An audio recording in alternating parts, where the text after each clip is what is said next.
4組の符印。うの性質の主体側である地。うの性質の客体側であるい。おの性質の主体側であるき。おの性質である客体側み。えの性質である主体側し。えの性質である客体側り。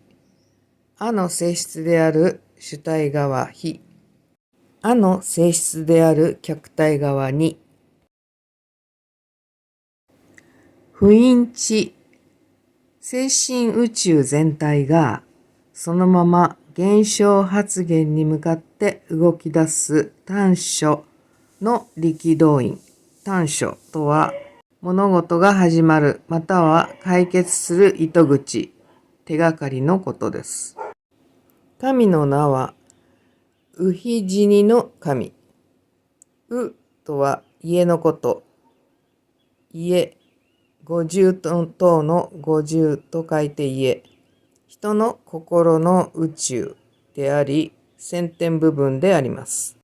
人の心の宇宙が現実と比べて同様となる宇宙がそのまま姿をこの地上現象に表す響きという意味となります。全体を現象化する瞬間の意志。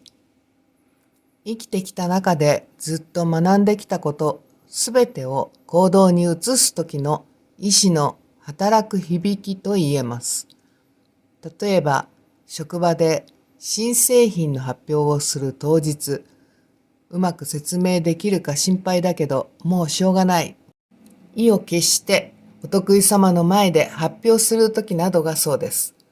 もうこうなったら思い切って発表しよう。頭の中は緊張で真っ白だけど、今まで学んできたことを出し切るといった意志の響きこそが知です。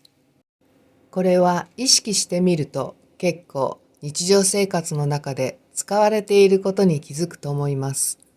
夕飯の支度なんかでも何にしようかな、どうやってうまく美味しくできるかななんてゆっくり考えている時間がない場合、よし、今晩は家族のリクエストに応えてビーフシチューを作っちゃおう。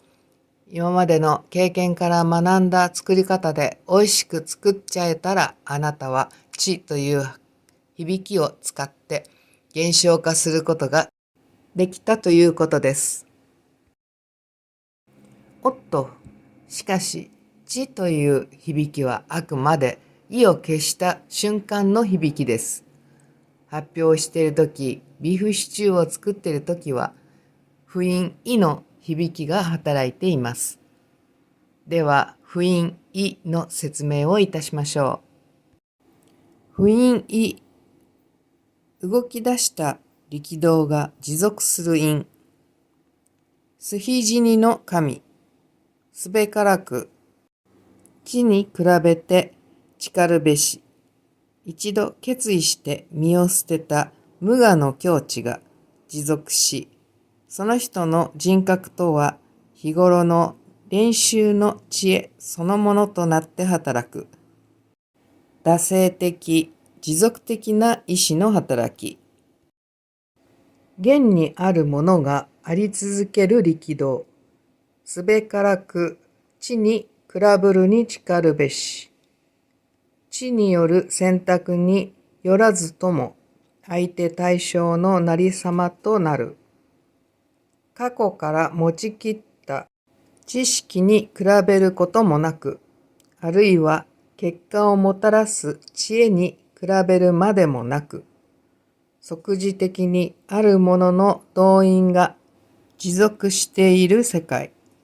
今あるものが現にあり続ける力道を提示する。言霊うの性質を持つ。今あるものを今捕まる客体側。要するに、例えば新製品のプレゼンをすることになって緊張しながらも、さあいざとお得意様の前に立つ。身を捨て飛び込んだ。もう頭の中は真っ白。無我の境地が続いて、あなたは練習してきた印象の良い話し方や頭に叩き込んだ知識をうまくプレゼンする人を演じることになります。もう立ち止まることも見直しすることも調べ直すこともなく、ただただ持続的にプレゼンすることになります。無意識のうちにプレゼンは行われるという感じでしょう。意を決するのは不因知で主体側です。しかし意を決して行動に移したら、あとは口や体を使って無意識に表現する。これは客体の領域と言えるでしょう。しかも口から発せられたものは客体です。意を決して行動に移すということ、移されたということは現象を生むことですよね。ですからうの性質となるわけですね。こうやって不因、知、意をじっくり理解していくと、とても人間の意志の働きの重要な意味が見えてきます。プレゼンテーションなどの特別なことに限らず、普段の様々なことをするとき、それはすべてにおいて、それまでの経験値が現象に反映されるということなのです。そして、無意識の状態で取る行為もまた、経験値や人格がとっさに現れるということです。日頃の学び方が人格となるということです。いかに豊富な経験、そしてそれから学んできた知識が素晴らしい現象を生むかということです。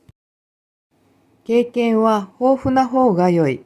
しかし、その豊富な経験から得られる経験値の質によって生まれる現象の質が違ってきます。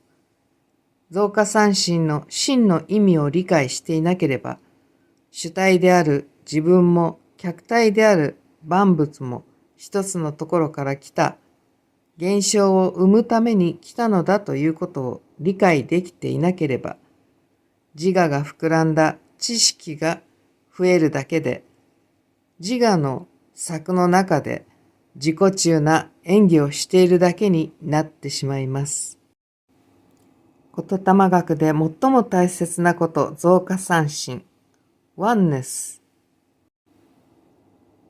余計な自我のない愛あふれる現象をたくさん生みましょう。